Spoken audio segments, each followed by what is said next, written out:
بسم اللہ الرحمن الرحیم الحمدللہ رب العالمین وصلی اللہ تعالی علی نبینا الکریم وعلی آلہ وصحبہ اجمعین۔ السلام علیکم ورحمۃ اللہ وبرکاتہ۔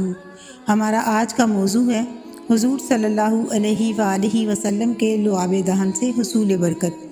آغاز کرتے ہیں۔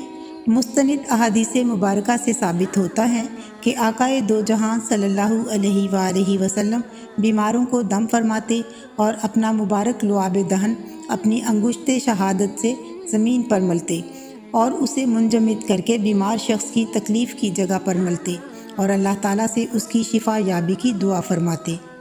حضرت عائشہ رضی اللہ عنہا بیان کرتی ہیں کہ جب کسی انسان کو تکلیف ہوتی یا کوئی زخم ہوتا تو حضور نبی اکرم صلی اللہ علیہ وآلہ وسلم اپنا لعاب دہن مٹی کے ساتھ ملا کر لگاتے اور اس کی شفا یابی کے لیے یہ مبارک الفاظ دہراتے: اللہ کے نام سے شفا طلب کر رہا ہوں۔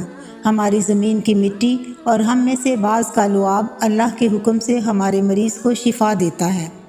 امام نووی رحمۃ اللہ علیہ فرماتے ہیں، اس حدیث کا مطلب ہے کہ نبی اکرم صلی اللہ علیہ وآلہ وسلم اپنا لعاب دہن اپنی انگشت شہادت پر لے کر زمین پر ملتے اور اسے منجمد کر کے اسے تکلیف یا زخم کی جگہ پر ملتے اور ملتے ہوئے یہی الفاظ دہراتے کہ اللہ کے نام سے شفا طلب کر رہا ہوں۔ ہماری زمین کی مٹی اور ہم میں سے بعض کا لعاب اللہ کے حکم سے ہمارے مریض کو شفا دیتا ہے۔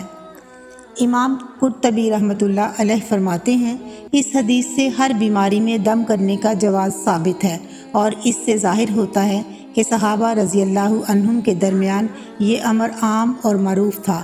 انہوں نے یہ بھی کہا کہ نبی اکرم صلی اللہ علیہ وآلہ وسلم کا اپنی انگلی مبارک زمین پر رکھنا اور اس پر مٹی ڈالنے سے یہ بات ثابت ہوتی ہے کہ دوران دم ایسا عمل کرنا درست اور جائز ہے، اور بے شک اس سے اسماء الہی اور حضور صلی اللہ علیہ وآلہ وسلم کے آثار سے تبرک حاصل کرنا ثابت ہے۔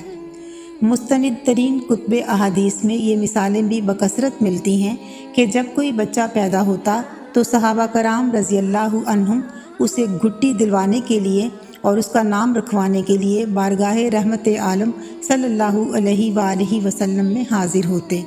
آپ صلی اللہ علیہ وآلہ وسلم اس نومولود کے منہ میں اپنا مبارک لعاب دہن ڈالتے اور یوں اس بچے کے پیٹ میں سب سے پہلے جو چیز پہنچتی وہ دو جہانوں کے والی حضور صلی اللہ علیہ وآلہ وسلم کا مبارک لعاب دہن ہوتا۔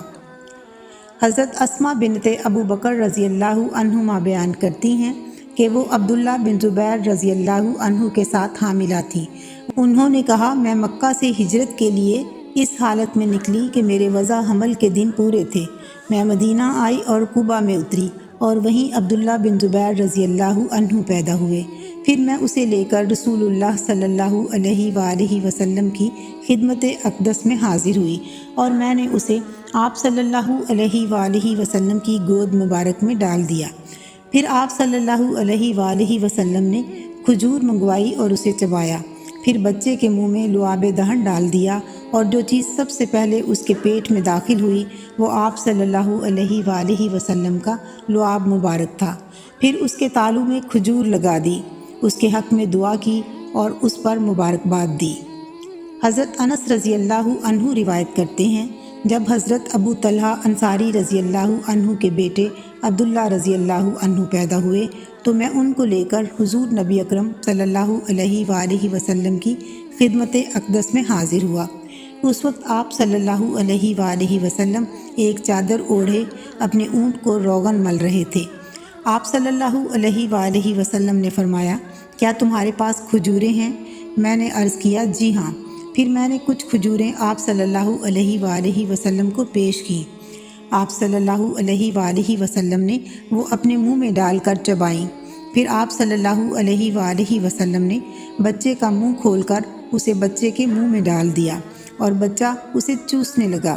پھر رسول اللہ صلی اللہ علیہ وآلہ وسلم نے فرمایا، انصار کو کھجوروں سے محبت ہے، اور اس بچے کا نام عبداللہ رکھا۔ اس کے ساتھ ہی ہمارے آج کے مطالعہ کا وقت ختم ہوا۔ آئندہ تک کے لیے اجازت دیجیے۔ اللہ حافظ۔